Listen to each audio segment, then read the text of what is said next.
Hello, everyone, and welcome to Aspire to Inspire. My name is Kay Spence, and I am joined by two of my favorite people, Chad and Dave, better known as Tritonal. Say hi, guys. Hi. Hey, what's going on? All right. So wait, Awesome. which one is which? Who are you? Oh, I'm Chad. And I'm Dave. So And cool. we All right. are Tritonal. I feel like we've done that so many I times. know you guys. Weird, totally. You can just change your name halfway through and be like, you know what? Today we're not Tritonal. Today we're someone completely different. So we're live. I'm just live. looking on Twitter to retweet. Right. But whatever. If you guys are on Twitter, you can use the hashtag ATI Live. We'll be answering some questions in about 25 minutes for all of you guys. So Okay, cool. I need to answer any of your burning questions for Tritonal. I'm sure you have so many of them. So let's just get started with kind of the history of Tritonal. Tell us about yourselves, your upbringings. I know you guys come from different areas of the U.S. Like, what were your teenage years like? Who were you guys, and how did Tritonal become Tritonal? Yeah. So, I mean, we are from different areas of the U.S. I think that's a big part of it. Dave grew up in Washington, D.C., and I grew up in Texas, and we're 5 years apart, I believe, 5.5, I think, and so there's a little bit of age difference there. We met for the basic same. I mean, we have a passion for music, and so whereas I come from the dance scene. I guess like you would say a typical teenager, more like experiencing raves, 14, 15 years old, sneaking into clubs, getting into the music. Back before, I always say that I was EDM before EDM was cool. Like when I was going to shows, they were dark, dirty, like underground warehouses. Literally, we had to call into a hotline and find out where the party was that night. That's how underground they were because they were illegal.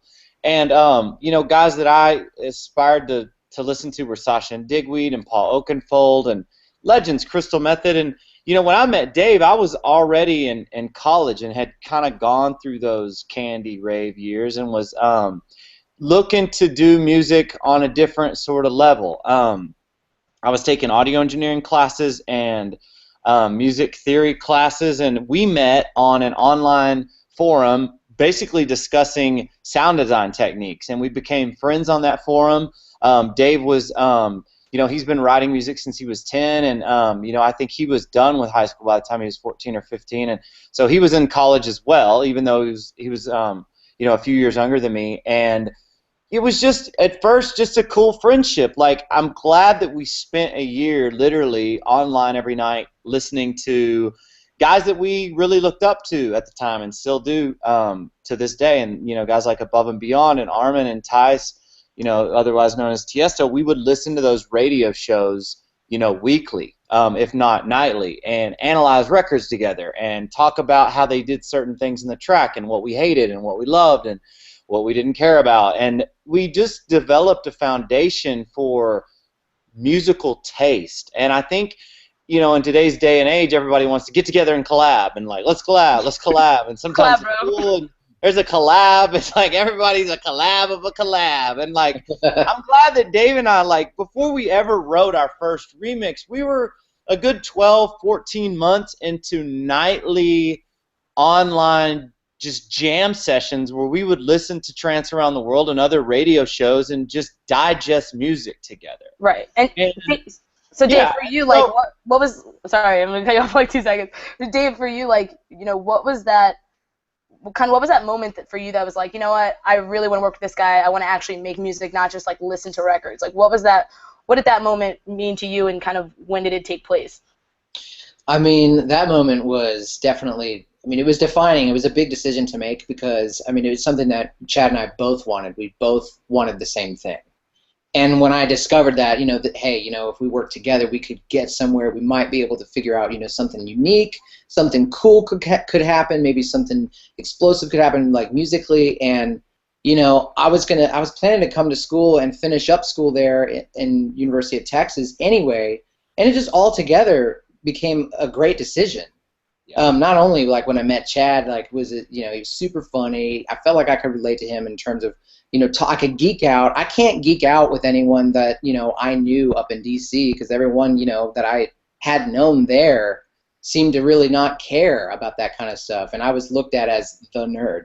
And with Chad, like when I met him, I felt like I could actually talk to him. We can be nerds together, bro. Yeah, I mean, but it was good. It was fun. It's like, oh, I can get this out of my system. Okay, I can be like, oh, we can do. Like, I can talk about a side chain without getting scorned, or I mean, it's great. I mean, I know it's nerdy, but it was good, and I think it's worth noting. Like, it wasn't all tap dancing through the tulips with Jesus. Like, Dave and I also had to have arguments, and we had to like allow each other, to explore each other's musical creativity without shutting it down. And I still struggle with that. I mean, we still have to let each other succeed and fail. And what I mean by that is, like, he's got an idea, maybe off the bat I don't see that idea, or I don't even think that idea is cool. But now we have a terminology. It's called permission to fail. And it's just like, allow each other to fail so that you can get to the good stuff. Because if you don't, you got to go through all those bad ideas to get to the good ones. And that's what we figured out. Like, it's not about succeeding right away. It's really about continuing to fail and getting back up so that you can eventually succeed again. And that's the trick. It's all about just continuing to continue and learning how to make better and better music. So how was that first year for you guys, when you're finally in the same space, you're not online, like, you guys are in front of each other, and you finally see kind of the fullness of each other's personalities, and now it was weird at first, wasn't it, dude? It was so weird. Dude, our first track, okay, let's just talk about this. This was awkward. So, although we both produced, and we're well on our way, I had remixes and tracks signed with Baruch and Andy Moore, and Dave and I's first time in the studio together, we finished a remix for Armada, this track by Sean Matiska that we'll never say the name because it's horrible.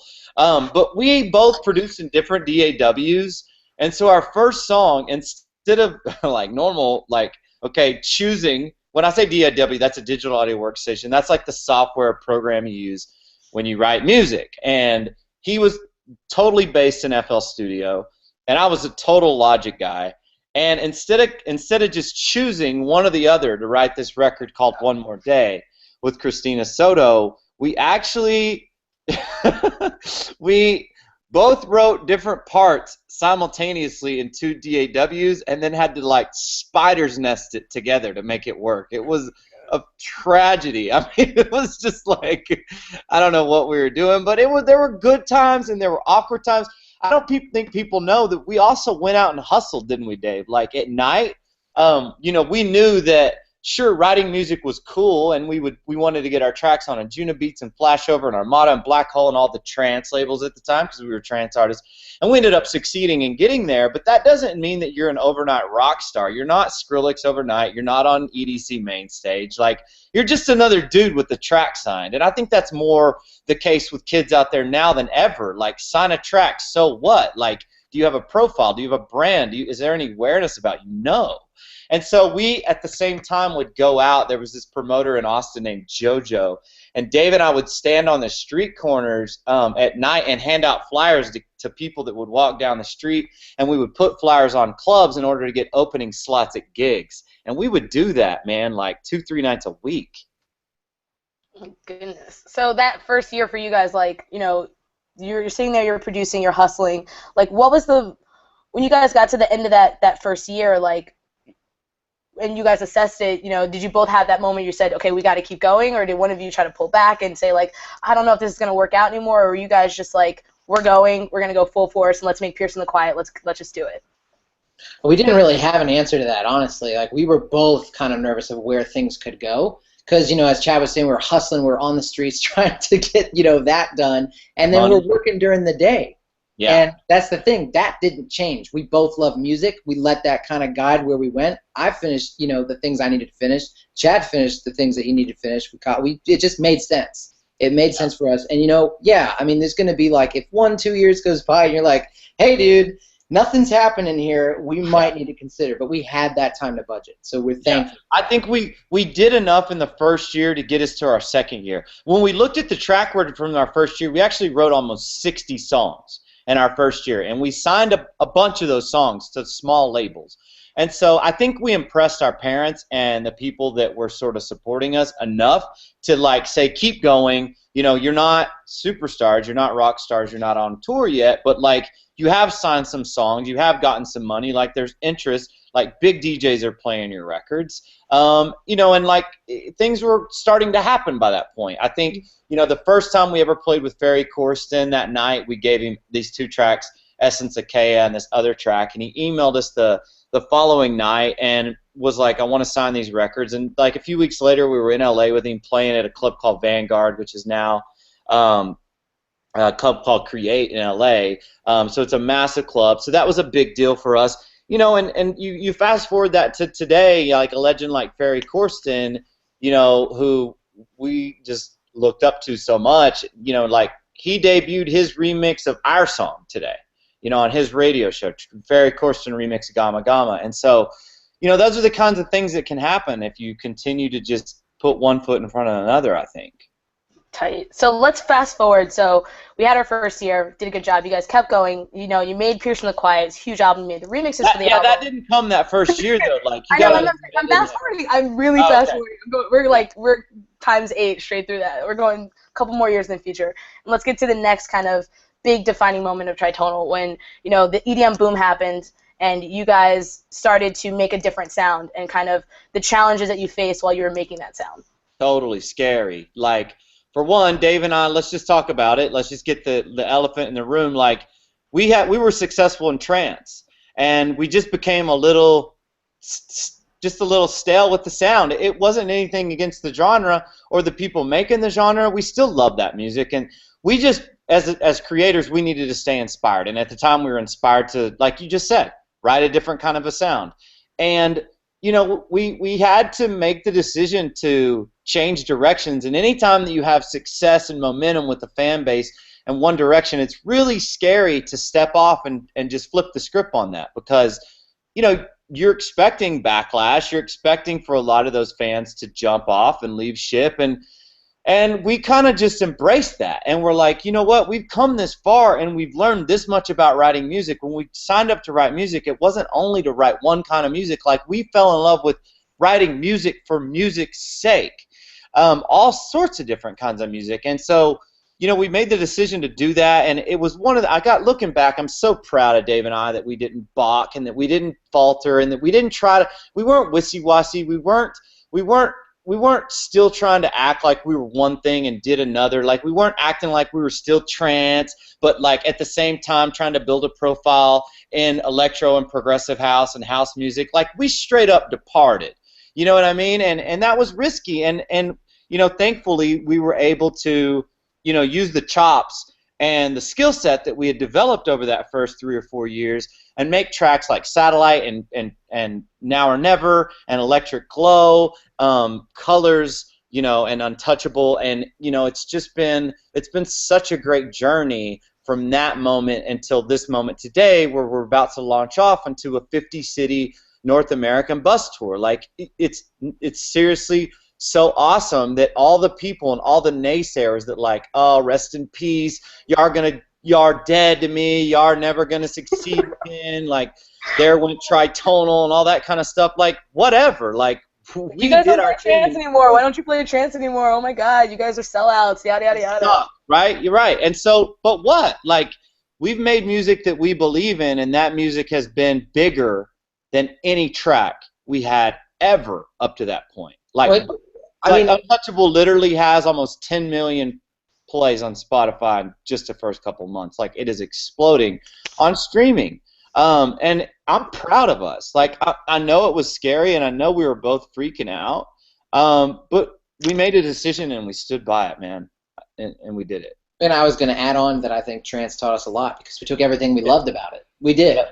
So and we still love it. Like, people think we don't love it or that we abandoned it. It wasn't that. We wanted to take the things that we loved about it and do something new. Mm-hmm. And Tritonal sounds not really like anybody. I mean, Satellite sounds like Tritonal because Tritonal made it. So does Electric Glow. So does Still With Me.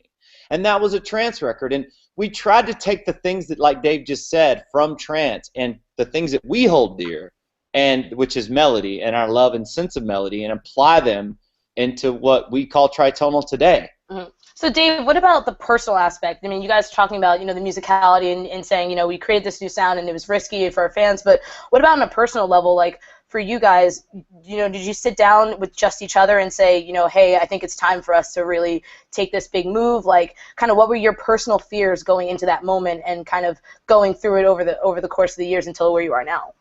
Well, I mean, like Chad said, our personal fears were, there were quite a few. One, we had never made that shift before, but two, the one thing that kind of helped us to feel confident in it is that we're artists. And the one thing with artistry is, taking something new and giving it shape and molding it, and we wanted to do that. We didn't want to stay stagnant in any one area. And I feel like, and I'm proud, I'm really proud of us too, is that we're pretty versatile in our chops with production, and I say that humbly, only because we've learned a lot, and that kind of helped us guide the way through. And not only that, there've been a lot of influences as well, and kind of understanding where we wanted to go. I feel like it did get scary for a little bit because there was a lot that he and I had to learn, and even today there's still so much that we want to learn. Yeah, it drives us. Yeah, and I think that producers out there, that what they think is, oh, Tritonal know how to write. Maybe they think we suck, or maybe they think we're cool, but either way, they think we know how to produce records, and they think it's just easy. If they think it's like a magical box that once you unlock that box that you can just write dope records all the time. And I don't think most people realize how much we still struggle to write records that we believe in. And like Dave said the other day, we looked at each other, we were like, dude, it just keeps getting harder. I was like, at some point somebody's gonna say, look, all the songs have been written. There's only 12 notes in the scale. There are no more songs. I'm still laughing about that. I'm just waiting for somebody to announce that there's no more songs. Can we announce it right now? Okay, guys, no more songs. We're done here. We're done. Nope. This is the decree. We've decreed it today on It's August. hard, man. It's so hard. I'm telling you, it's so hard. We struggle. We're but I think I was trying to say, through that struggle, through that failure, that's where the stuff is born. That's where the magic is born. On week 3, frustrating day 4 in a row, finally, usually something gives. And if it doesn't happen, maybe you need to move on to a new track, and maybe you need to come back to that, which also happens as well. Which is a good transition because I'm talking about moving on. Cool. You guys do so much more than just music. I mean, you guys obviously write your own songs, but you guys have a label. You guys, are artistic. You're very involved in your brand, and I think that's very refreshing because a lot of DJs are not, especially not on the level that you guys are. So tell me more about kind of the other projects. You're still Tritonal, but what happens when you guys aren't in the studio, the rest of it? Well, there's so much more to Tritonal and Tritonal touring than just writing Gamma Gamma. Yeah, you got to write that, but then what? We have our own label, so we're going to release that track ourselves.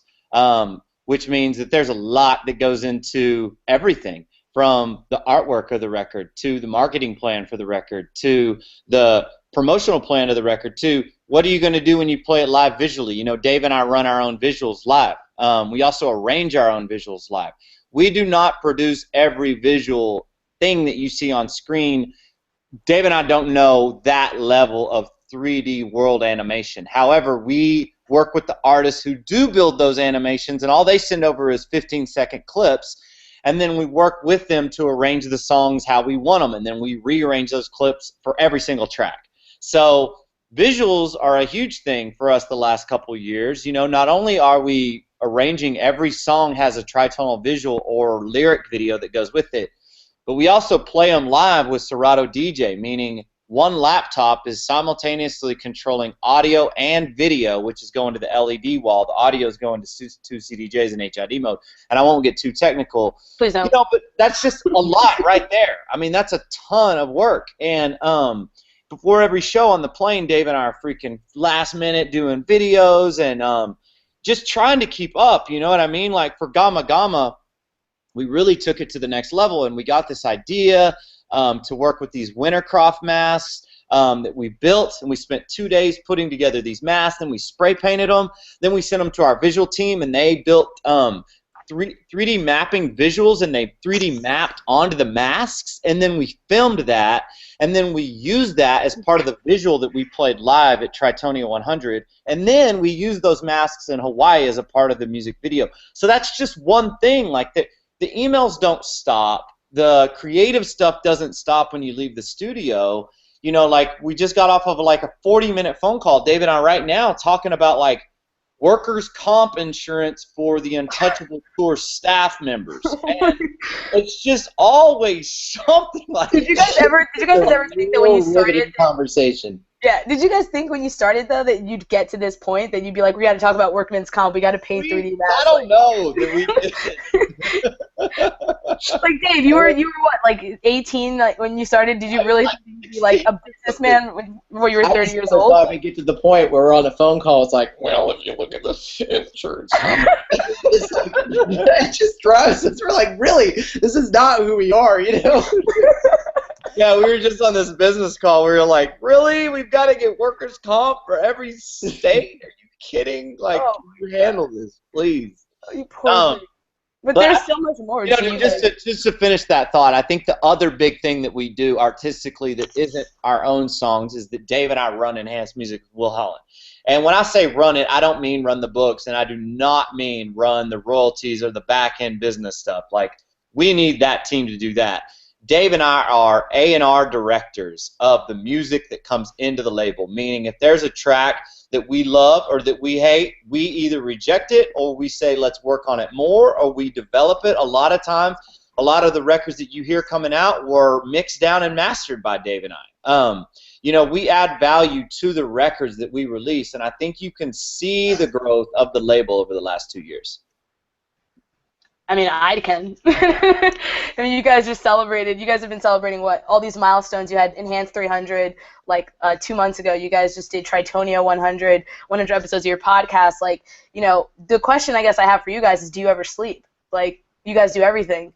When do you have time to more that I had a kid? So... Right. Right. Have you slept in days since she's been born? Like, what? Yeah, no, we do, don't we, Dave? We sleep. I think we're pretty. Gotta sleep. I mean. Yeah, we take shifts. All right, you sleep for 30 minutes. I'm gonna wake up and then. Yeah. Well, look, I think that brings up another point. I think it brings up Chad and Dave as how we live our lives. I think a lot of kids out there watching or listening to Tritonia or listening to or going to EDC for their first time can look up on stage and see Hardwell and see, you know, these Aoki and see some of the stars of our time and think that it's all a big party and think that it's all private airplanes and bottle service and after hours clubs. And I think some DJs do live that lifestyle to a T. Chad and Dave, although we enjoy having fun and rocking out a club and hanging out with our DJ friends and seeing them and catching up with them at festivals, like, we do try to treat Tritonal, you know, as a company because we believe in it and because we've worked so hard to get it where it is. And, like, we want to maintain our artistic integrity. And when you talk about doing all the things that we have to do during a day, Dave and I need to be present. And so it's important that we eat healthy. It's important that we go to bed. It's important that we work out. It's important that we, after we play Tritonia 100, you know, we're not wasted off in some other club, that we're not at the table getting, you know, loaded on drugs. Like, we're just not, we've just got too much that we care about in terms of music to treat our passion like just that irresponsibly. Like, I think it's fine to, you know, to kick off and to have fun and to let loose, but to, you know, to do it in a way that betters yourself. And for Dave and I, you know, we have taken a really strong work ethic to Tritonal. For the first 7 years of our company, we worked 6 days a week if we were not on tour. We still work on Saturdays. 9 years into Tritonal, if we're not on tour, Dave and I will be at the studio doing something, even if it's for 3 or 4 hours before we go kick it with the fam or the friends. Like, we suit up and show up. And we do that because we love making music. Yeah. Do you have anything else to add, Dave? Yeah, I mean, that's great. That's a good answer. I mean, like, you could, yeah, you 100%. He's like, and we smoke weed. Yeah, I should have added. It's like, well, Chad, you forgot about the whole, you know, bowl. It's never a dull moment with you guys. Oh my God. I can't even... It's a beautiful moment. So, what about the future of Tritonal, or even just the future of Chad and Dave? I mean, you guys are obviously, the friendship is locked in. Like, you guys are obviously be connected to each other for the rest of time. But what about kind of, as EDM gets bigger, God forbid the bubble bursts, or you Or it guys does. decide to, or it does, or if you guys decide, I mean, Chad, you're a little old, not gonna lie. I mean, what if you? Oh, come on, Ken. I know. Chad, what are you, like 60? See all this gray hair up in here, girl? I'm just trying to get it right. You celebrate your 60th birthday, right? Okay. All right. So, I mean, like, what happens when you guys decide to hang it up? I mean, you're about to have kids. Like, you're not going to be DJs forever. What is the legacy or the future that you guys want to build for yourselves while you can do so now? I mean, I think it would be awesome to continue. Obviously, I think Chad and I are always going to continue writing music. Yep. I don't see an end to that, no matter what. That as it may, like teaching. I mean, tell them a little bit about what's happened with the album and the songwriting. I think that's a good segue into what she's asking. Yeah, I mean, the album, for instance, like, as everyone may know, that we're working on our album, we're working our asses off on this. We've learned a lot about songwriting, and we've gotten in, studios countless times, writing with these amazing vocalists, and it's just led us to understand, like, there is so much more that we haven't even much more to learn about songwriting. Like, we thought we knew about songwriting until we did 5 weeks in LA, locked into some of the best studios in LA, 2 weeks in Nashville working with country, western, and pop writers, and a week in Australia working with Universal Music's top songwriters in Australia. And Dave and I thought we knew what we were doing when we were songwriting. We quickly realized we did not. But over the last, no, seriously though, like, I think people are like, oh, they made colors, they can write. But, like, it's one thing to produce a track. It's a whole nother thing to write just a completely good song. Mm-hmm. No beats, no sound design, ballads, nothing but a guitar and some words, or a piano and some words. You're talking lyric, poetry, bridge, chorus, the whole nine, dude. Like, we have just begun that journey, and it was so beautiful to start that with Dave in LA. I feel like it inspired a whole new thing for us. And, like, we love dance music, but, like, we love music more than we love just dance music. Now, do you guys have a different approach to music? Like, like, Dave, I know you play piano, correct? He does. I play by ear, yeah. Yeah. So, like, do you like sit down and you're like, okay, I'm gonna write a piano and, like, Chad's gonna handle the lyrics? Like, do you guys compartmentalize, or do you guys say together we're gonna write this track right now together? No, you don't compartmentalize. That's too weird, and it's too. It breaks the flow of creativity. Like, you wouldn't want to hand somebody, like, okay, here's my piano. Write some words. No, I think that's the whole point. Like, Chad and I are a duo. Like, we work together in two gears, because, like, what if I play something that's absolute horseshit? Yeah. What if I hate it? I don't know. Like, that's something. He's like, write some words, and I'm like, shit, balls, hell. All kinds of stuff. It's great to have the balance, and that I think that's something a duo does bring, and that's something I'm really grateful for.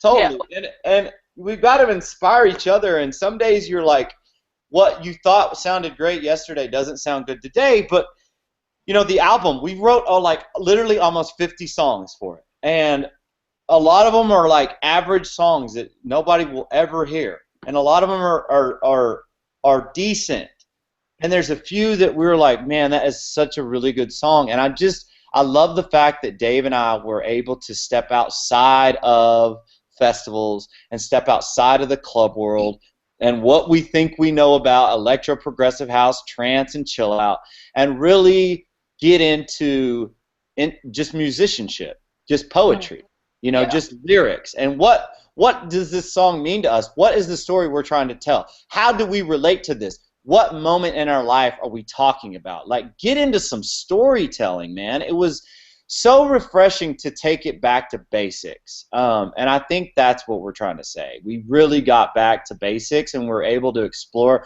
ourselves as artists and not DJs. And I think that's what was so cool, Mm.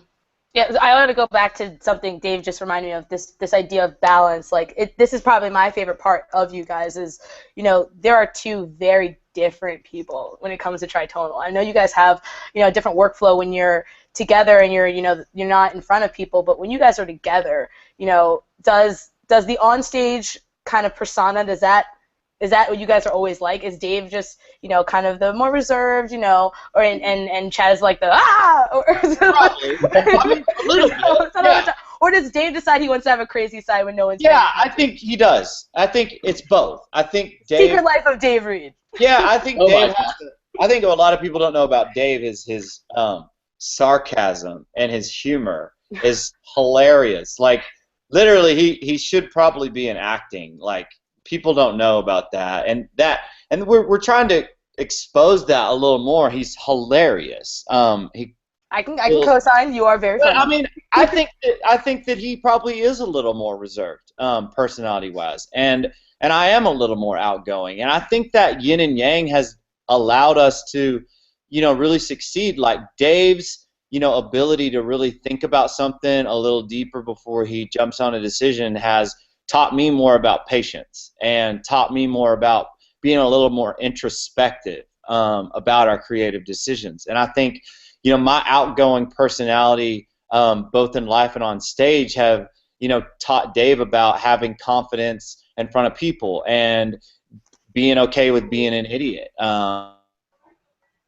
And letting loose on stage, and I think, and in the studio, and I think those two things are, what make us so right for each other. I don't think that it would be good if there were two Chads or if there were two Daves. Like, there's two, no, but really, like, there's two different people that work, when we're firing on all cylinders really well together, and it's not always like that. It's not like this fairy tale thing. Like, we're two dudes with two different lives, and we conflict sometimes, and we try to have enough respect for each other to work through those differences, like any relationship. And I try to treat all my relationships like that in life. Like, if there's a conflict, to work through it and resolve it. And sometimes on the cusp of it, both of us could get heated or a little more agitated than we'd like to be. And there's usually time to separate and make up and heal and forgive, and like we do all those human things just like everybody else does.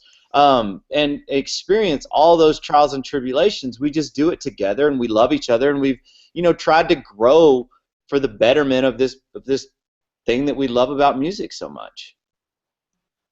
Dave? I mean, that is well said, but also not only that, I think it does give us kind of, if you, this is the reason why I think having a duo is great, because if I were by myself, yeah, great, we can write music, Chad can write music, but it's the difference between the two of us that really drives everything. Chad is really driving, and we need that kind of energy. Sure, I may, take some time to think about things, and I think that's great too. But I was going to add on to also, like, yeah, we're gonna butt heads here and there, and when we do, we end up finding a result in that conflict that ends up, us learning about each other even more. And it ends up better. We challenge each other, and like. Totally. I don't know that I would challenge myself the way Dave challenges me, and like vice versa. Like, sure, a drop may be good, but it's like, man, it's good, but like, what is it about it? And we'll just ask ourselves that, and maybe he wasn't thinking that, and maybe he's like, well, yeah, shit, I guess we do need to think about it again. Yeah, getting on the page again. And it's frustrating because you're like, bro, I thought I had it, but then it's good because it continues to make you grow as people. I love that. You guys are. Have I mentioned you're my favorite? I don't think I tell you guys that enough. We love you. I don't know if I tell you guys that enough, but you guys are kind of my favorites. Anyway, so we're gonna open it up to questions. So, like I said, if you guys want to ask Tritonal any questions for the next couple of minutes. Are you gonna read them to us, or yes? Okay. Let me. Can I do this? Can I do my job? You guys make music. I'm gonna ask you some questions. That's how this works. Okay. Like I said, you guys can use the hashtag ATI Live on Twitter and on Facebook, and hit up either Chad, myself, or Dave for any questions you have. I have one. What song was the turning point in your career? Oh man, that's a good song. So two songs that I think were both turning points. One super early on. Piercing Quiet was our first big sort of like trance hit, if you want to call it that. And it was signed to Flashover Recordings. And literally after releasing that track, we went from playing just local gigs in Texas, whether it be Austin and Brownsville and Laredo and Houston and Dallas, to playing not only nationally but internationally. Like overnight, we were playing in Hawaii, and we were playing in India and Surabaya in Indonesia, Moscow. Christina flew with us to Moscow, played with us in Russia. Literally, that pretty much happened overnight. The second big moment, big record for us, and everybody probably knows it, is Now or Never. It continues to succeed.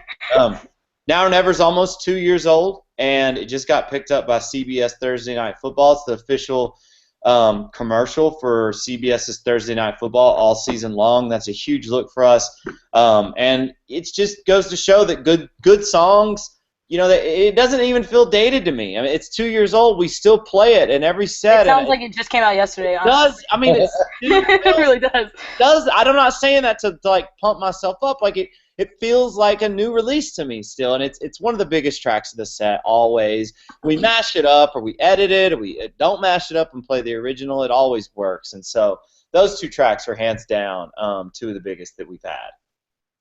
Do you feel the same way, Dave? Absolutely, I do feel the same way. Those are huge tracks. Piercing Quiet was insanely definitive on our career. Yeah. One I think was cool is that we didn't even know it would be. Because no, funny. Tell them the story about that record, man. We did not believe that record. We were struggling on that record. I mean, we were working on it for, like a week or two, Chad? And then we decided to get up and you know what? And then I think we ended up getting through it, one day. We just got through it in a day. No, yeah. We literally struggled on it for 2 weeks, couldn't get anything. And then it was like 4 o'clock in the afternoon. I was about to leave, and Dave was like, let's do another hour and just see. And I think we finished the whole song in that hour. We just went with the chord progression. Yeah, literally, we just were like, I think we were tired and we were just done with it. We were like, just throw this out. And we did not think it was going to be big. I remember thinking Let Solitude was going to be bigger. I remember thinking that Walk With Me was going to be bigger, and all these other songs, and they just weren't. They just weren't. And that goes to show you, you never know what's going to be your record. And so even now, we've got to sort of have that mentality of, and from the album, I think another shocker was Still With Me. When we wrote that record, it was a ballad, and Seven Lions got a hold of it and did this, melodic dubstep thing to it, and that record just went stupid. You guys closed for 2 straight years on that song, if I remember correctly. That record, man, kept getting added to playlists. It's just crazy. And certain songs that and I won't say the name of them, that we thought were going to be huge, were just that sucked. Yeah. Well, that's disappointing. Okay. Yeah. It's all right. It's part of making music. I think, like I said, failing is just another part of the success. It's got to be just a part of getting there. Otherwise, you'll never get there if you let all the setbacks, kill you. All right, another question. What impact do you think being real or authentic has had in your career? Cool question. That's a cool question. Being real, or can you repeat real and impactful? What impact do you think being authentic has had in your career? Not, being say oh, we're gonna be these DJs and be fake and be the wishy-washy trance electro guys, but being real and always being upfront, being honest with yourselves and with your fans. What impact do you think that's made on your career? A massive impact, I think, because we reach out to our fans all the time. We love them, and because of them, this is what we're doing. And without them, we would be we wouldn't be able to talk with you. We wouldn't be, we wouldn't be able to sit down every day and do what we love. And yes, it is a very true and meaningful experience to have. And when we made that transition, we got online and argued with them about why we were doing it and what they thought about it, and didn't and went there. I think a lot of artists would have not replied to messages or not replied to posts and not replied to emails. And we had so many fans that were so brokenhearted about it. And we tried to take the time to engage. And maybe some of that was smart, and maybe some of it we shouldn't have said shit. Maybe sometimes we reply too much. But it's just because we care about them, and and you know, a lot of the fans have become our friends, you know, like you, Kay, and it's just cool, man. It's cool. Nobody's above anybody else, and just because we made some dumb beat on a computer does not mean we're like some god. It's not a dumb Yeah. beat. I mean, come on, give yourselves a little credit here. Well, it's a True, like we try to be real dudes, and I think that authenticity, whether or not it helps our career or not, it allows Dave and I to feel good about ourselves when we're going to bed at night, and good about ourselves when we're hanging out with friends and family, and just good about ourselves as people, that we're not some, you know, fake douchebag plastic, you know, fucker who's faking his way through life. All right, that's a good way to say it. Okay, yeah, I mean, I'll give you that. I'll give you that. Oh my god. All right, one more question. We have two more. So this one is directed just to Chad. You've been sober for nearly 10 years. What inspired or helped you to get clean? So I have been sober for almost 10 years. Cool question. You know, as a kid who loved music and loved raves and going to raves and doing different types of drugs and drinking alcohol like so many kids out there and partying, you know, I love that stuff, and I love the way it made me feel, and I've had some amazing experiences with a lot of friends on different substances. You know, for some of us people out there, we are not able to maintain the amount we take all the time. You know, some people, you know, like my mom can have 1 glass of wine or 2 glasses of wine and that be it. And that's the situation with Dave. He can have a beer, 2 beers, and not be affected. You know, me, I'm super type A, and I'm, you know, half compulsive about certain things, and I got caught up. And, you know, drugs and alcohol started to affect me super adversely, to the effect that it was affecting my life, you know, both financially, spiritually, my relationships. And so, you know, for the betterment of my own life, and for my own life in general, you know, I made the decision to, you know, to not partake anymore. You know, I'm a active member of some organizations that help people get and stay sober, and you know, it's a big part of my life, and I think it allows me to give back. You know, I spent so many years just out there sort of taking, that it feels so good to work with young guys who are struggling, and I can work with them and see the light come on, and it's just so inspiring to be able to do, you know, this type of music, which is always, you know, sort of personified as very, you know, drug influenced and ravey. And I think the public persona, like if you look on the news and you see a special about dance music on CNN or Fox, you know, it's usually perceived and personified in a negative light. And so for me to be able to sort of, you know, to just to be a little messenger of hope, that like if you're out there and you're caught up in that stuff, you know, whether it be, you know, just alcohol or coke or heroin or Molly or you've got problems at home, like I think there's another way. And I know that I have so much fun both DJing and dancing and playing live sober. I mean, people see me on stage, they're like, oh, he's got to be fucked up. You know what I mean? And I'm not, man. I'm just totally lost in the music. I'm totally loving every minute of this journey that Dave and I are on. It's amazing to be able to make music professionally. Like I was talking to my brother the other night, and my little brother, you know, he graduated from UT too, and he's in between jobs, and he was like, bro, do you realize that, like, nobody does what you do? Like, nobody gets to do what you guys do. Like, normal people do not get to make money making freaking beats.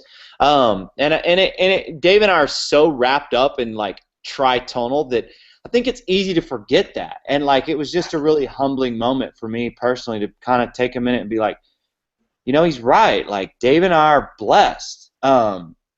You know, and I'm a spiritual guy, and Dave and I both believe in a higher power and a creator, and you know, we pray and we meditate and we try to stay connected with that power, and we don't try to preach or force our beliefs on anybody else. You know, we just try to live positively and let our music, you know, be something for people to grab onto. And you know, when you listen to tracks like Untouchable and Satellite and our remix of Ghost Town, and you know, even the remix we did of Chris Tomlin, I think you can hear that love of music and that melodic influence, and I think that you can hear that positivity, you know, hopefully. You know, we do hard tracks too, like Gamma Gamma, which are totally crazy, and that's just because we love going crazy. So yeah, that's really what it's all about. All right. I like it. Thank you. Last question. This one is from Twitter user K Spence Photos, and she asked. I'm sorry, I had to do it. So you guys, are moving into this next chapter of your lives. Like, you guys are having families now. Do you hope that your kids will kind of take on I wouldn't say take on the new, like, tritonal, but do you hope that they'll be musical? Do you guys plan on, kind of like starting them young and teaching them kind of the same values that you learned through music to them? Yeah, but I don't think we have any. Dave and I know. Like, who wants to do what your parents do? No, I didn't. Like, most kids don't, right? Like, if your mom or your dad do it, it's just not cool to do it, no matter how cool mom or dad may or may not be. You got to admit, it's kind of hard saying, like, man, I don't want to DJ, dad DJ. I mean, you got to understand, like, that's exactly what they're going to say, dude. Like, they're going to be on some wild new music that we're going to hate. What did your dad do when he was younger? He was a DJ. We're going to be like, back in our day, we made our shit on computers. Dead. Oh, my God. No, dude. So my new little daughter's named Stella, and yes, I so want her, and I'm going to get her involved into piano lessons early. Dave and I are both going to install music into their lives. Whether they make beats and audio engineer and do all the nerdy shit Dave and I do, we don't care. Like, but we do want them to learn scales and to learn, like, music helps you with math. It helps you with creativity. I think learning piano is such a good thing for kids. Right. And I think it's such an important part of the arts. Like, it's not just music, it's art. It's dance. Not dance like freaking break dancing and getting down with your freaking Running Man. Helicopter, yeah. Yeah, or helicopter, but like, like ballet. And just getting into the arts, dude, like, we love art. And so we would obviously love if our kids loved it, but they may hate it. And, who knows what's going to happen. But seriously, if they became DJs, would you guys, like, go to their shows and be like, oh, my God, this is awesome? Of course, dude. We're going to own their management, their right? They're going to still be releasing on Enhanced in, like, 2050, right? We're going to have them signed to 360 deals. But a 360 deal is great. Yeah, oh, my God. We don't have, that's a whole nother stream we don't have time for, guys. We're going to cut it. We're going to call it time on this one. Thank you so much for doing this, for being a part of Aspire to Inspire. You guys have such a great story, and you guys are obviously an inspiration to a lot of people, and we're all proud of your success and all, and all that jazz. So thank you so much for being a part of it. Totally. Yeah, thank you for having us on here. I think it's been our first live Google Hangout. No, we did one at Ace State of Trance, but this has been our first one. We did one yesterday. No, that is. Okay. You mean other people? Yeah, I thought you meant. Actually live, like, to people. I thought it was special. It's cool. No, Thank you for having us, Kay. It's been awesome. Thank you. So for everyone else, for the rest of the Inspired series, we have Mock J coming up in 2 weeks at 8 p.m. So you guys should stick around and do that. And coming up next, if you guys head on over to Twitch, I'm going to be playing some video games with Phoenix Paul. So stick around. But thank you so much, Tritonal. You guys have a new track, right? You have remixes for your tracks. For Gamma are coming. Fairy dropped one today. That's right. We've got some other big ones that are coming as well. We got a massive trap remix by our homie Brills. That's coming. That thing, it's a monster. And then Dave and I both have a collaboration coming with the Chainsmokers that we played at Tritonia 100, and that's coming out next month. So, and then album time, baby. So we're on it. You guys are busy, hitting the ground running as usual. It's going to be a good way to close out 2015. Yeah. So before we go to our Tritonians, to all our fans, to everybody who has supported us and stuck by us, man, we love you guys. Thanks for always being there. And, yeah, we're looking forward to 2016. Definitely. To another 50 episodes of Tritonia, right? 100. Another 100. 100. I mean, I'm talking about, like, per week. Yeah. You can't do 100 in a year unless you guys can even get one done a week. Let's work on one a week, and then we'll talk about getting two.